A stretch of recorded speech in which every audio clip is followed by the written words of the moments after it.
Hi guys, this is Miss Brooks yet again for episode 4. This is going to be the reading video, and I just want to address that those of you who are working ahead, thank you so much for your hard work, and I can tell that you're really trying. We need to have, and we need to make sure that we are doing all the work that we can. Now, obviously, some of you in certain circumstances, you're right on schedule or you're trying to catch up. That's fine. I just need to know that you're getting your work done. This is really important because whenever we decide to come back from this break of ours, I need to have those in. And I'm still trying to get in touch with Miss Harden about these being grades in the grade book. As soon as I find out that information, I will definitely let you know. Another quick update. I hope you guys are washing your hands, making sure you're staying clean. Don't just sit around and play video games all day, and obviously that's not helping anybody. If you notice that you are feeling ill, you can go to the kids clinic. I believe it's at Thomas Nelson. I will get back to you on that. It's just a little care clinic for those of you who need services of any kind. If you have any Chromebook issues, you need to get in touch with Mr. Hines. Some of you are having some problems with your Chromebooks. Get in touch with Mr. Hines. Just go straight to him. He's the Chromebook man. He's the Chromebook master. Deal with that then. So let's go through what has happened this whole week. So Monday, obviously, we were out. You shouldn't have had any work from Monday. Tuesday was getting some work out. So some of you guys who did not get your work until around Wednesday because we had to hand deliver it, I can understand that. But if you went ahead and got it on Tuesday, you should have already done the Diary of a Teenage Refugee, either online through Google Classroom or through paper. If you did it through paper, just send me a little notification that says, hey, I did it. That could be through Dojo, email, whatever you think is necessary. So for reading, that was the Diary of the Teenage Refugee. We did the discussion questions for those. And that's basically what we did for Tuesday. Tuesday for social studies, we worked on introductory vocabulary. Sorry, I'm yawning again. And what did we work on? Let me look through here. Oh, the hieroglyphics about the Rosetta Stone. And again, if you guys have any questions, just feel free to contact me. Or if you're confused or you want to learn more, I can even set up a little Skype call with you and I can answer all your questions. That's not a problem with me at all. And parents, even if you have questions, just feel free to email me or dojo me. So those are the things that you should have done for Tuesday. Wednesday, you should have done the pre-reading for the Red Pyramid. Obviously, I'm going to state this again. We don't have the books yet, but hopefully they will be in by tomorrow or today.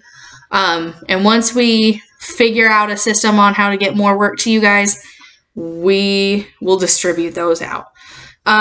So you should have done the Red Pyramid. If you don't have Google Classroom, if you don't, I put the picture on Google Classroom of the Red Pyramid. You should have based it on the title too, and what we've learned so far about ancient Egyptian mythology. So we should have done the pre-reading for that. For social studies on Tuesday, you guys should have done the I Wonder, which is obviously some of you guys figured it out. It was the Sphinx. And you also should have done the inventions portion of the slides or the slide deck. Thursday, yesterday for you guys. We should have done the poem, We've Been Friends Together.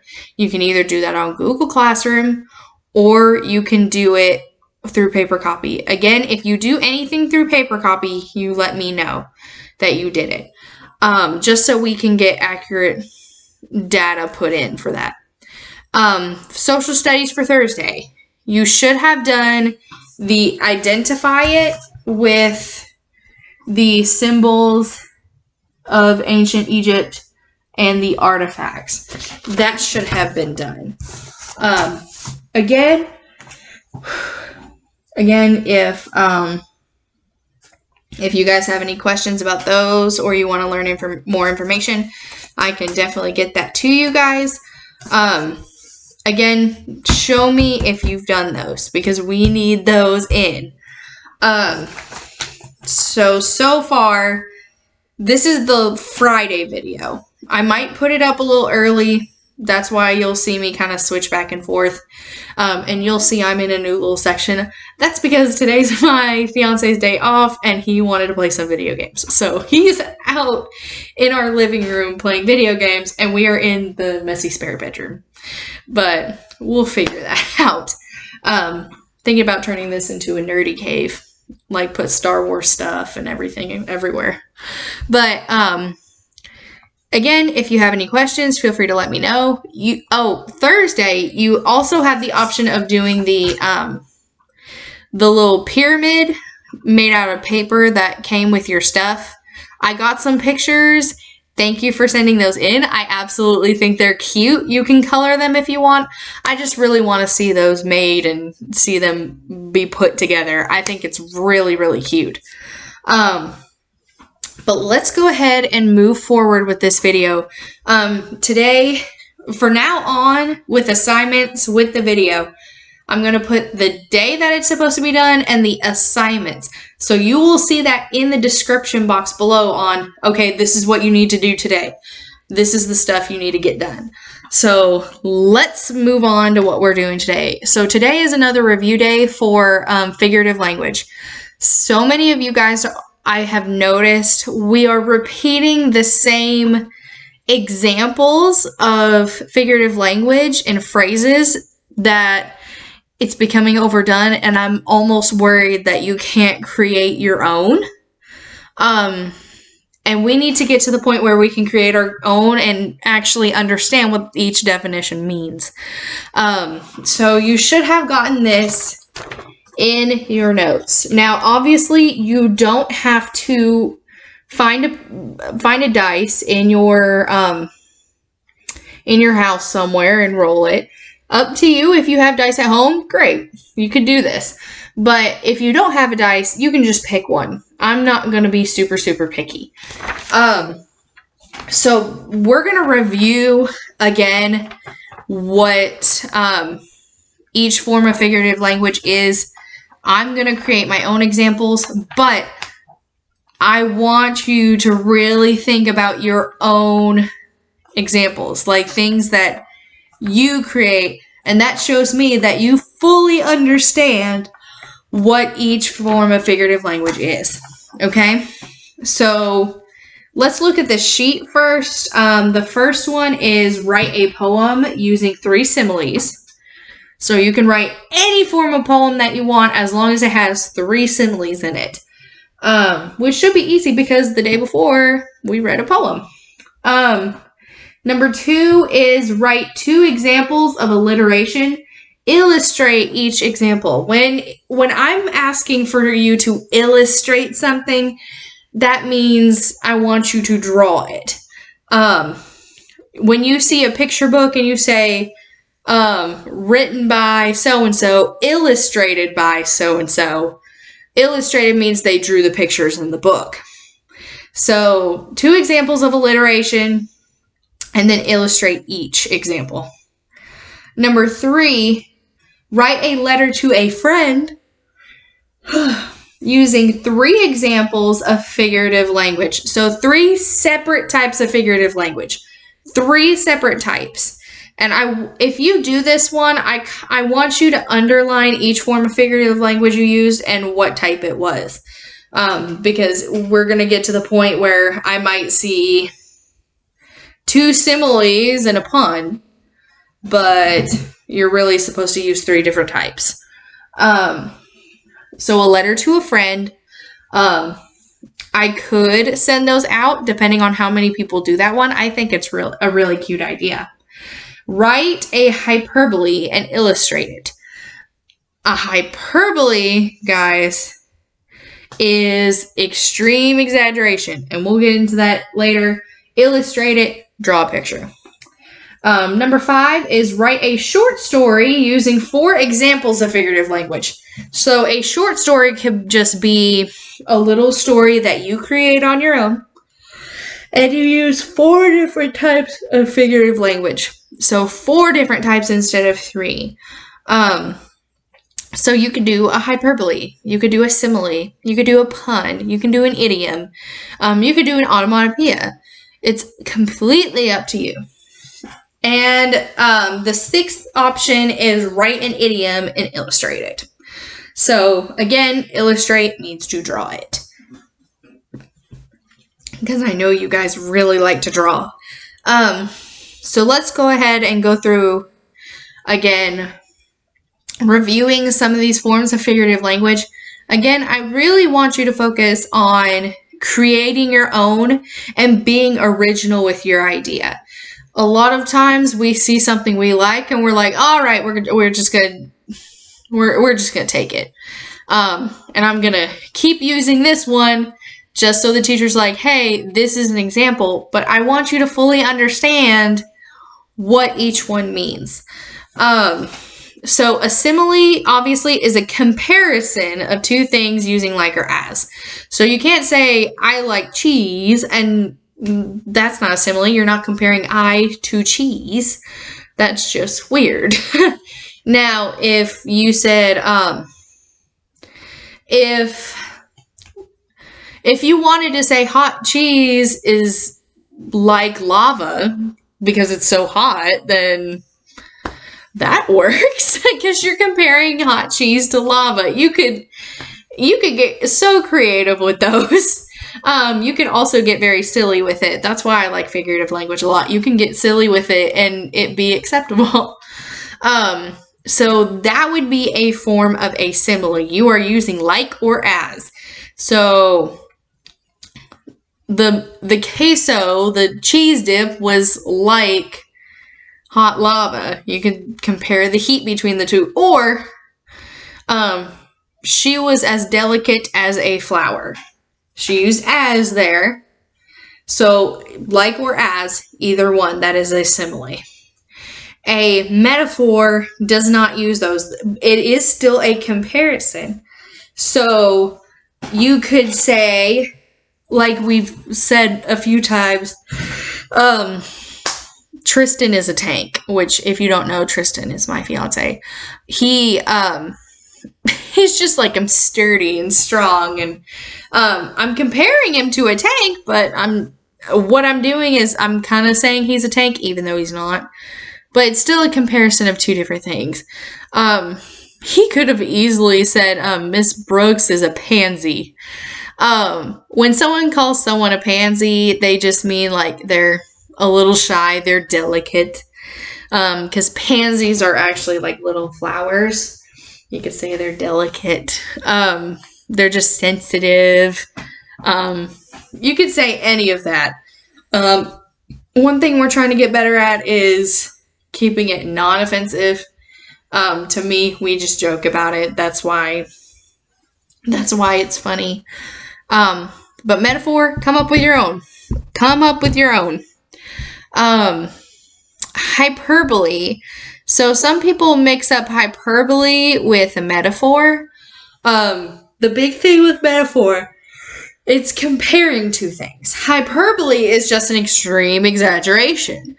So, an extreme exaggeration of something would I mean, obviously, you wouldn't go, hey, I'm gonna obviously jump in a lake full of sharks. I'd rather do that than do this homework. Obviously, no one would like to jump in a pool full of sharks with no cage. But you get what I'm saying. It's an extreme exaggeration. But I get the point that you don't want to do your homework. I hope that makes a little bit of sense because you're not comparing the sharks to homework. So I hope that helps a little bit. The opposite of hyperbole we discussed is an understatement. I don't know why I've been yawning in every single video. It's driving me crazy. So, an understatement, meaning that they're just like, when really it's not just, You get what I'm saying? Where, it's like, this won't hurt a bit, but it's a needle and they stick it in you like a shot and it hurts like crazy. That's an understatement saying, well, it's not going to hurt. Another thing is, I'm just going to take one chip. And then you see your friend just dig their greedy paws in and they grab a whole handful. Again, create your own. My fiance tried to steal my tea. You guys know how much I love sweet tea. If he tried to take my tea, he's like, I want a sip. No, I guarantee he's going to drink the whole thing. We've already had to get so many jugs of tea because we just love it so much. It's like, oh, we only drink a little bit. No, it's crazy. An idiom. Some people get confused with idiom too. Idiom always confused me when I was younger too, just because it's there and you're not supposed to take it literally. You're not supposed to take it literally, but really, you're not supposed to take any of these 100% seriously. Now, being a stick in the mud, it's raining cats and dogs. It's not really raining cats and dogs. That means it's just raining a lot. That's how it was this morning. And while I took my walk this morning, it was raining cats and dogs, meaning I was getting drenched on my walk and I just ruined my shoes. So that happened this morning. And then of course you guys have your favorite, which is obviously onomatopoeia or pun. Onomatopoeia, I like to describe them kind of as, have you ever seen like an old comic book or have you watched SpongeBob where it's Mermaid Man and Barnacle Boy and they go to like punch somebody and it's like wham and bam and ka-chow. Yeah. So those are onomatopoeia. It's sounds. And then puns, obviously it's a play on words. Oh, good thing I remembered this one because this one a lot of people hate is oxymoron.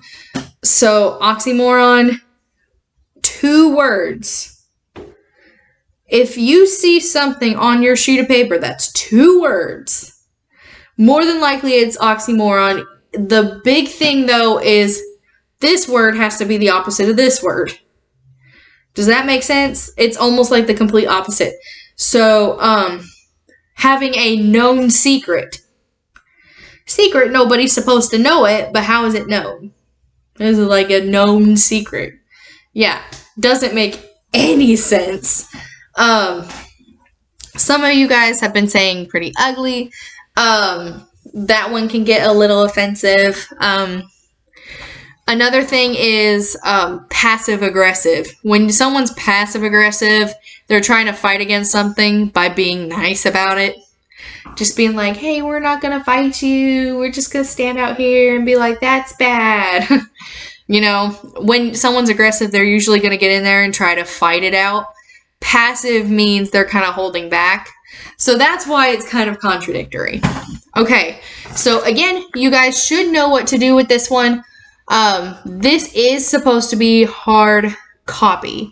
There's no form of it on Google Classroom. This is strictly on your paper. And if you can just send me a thing saying, hey, I did it. Good for you. You can even do it on the back of this paper. Like, I'm not going to be picky as long as you actually do your work. So just stay in tune for the social studies video, because we're actually going to get into ancient Egypt mythology, which I know you guys are really, really excited about. So stay tuned.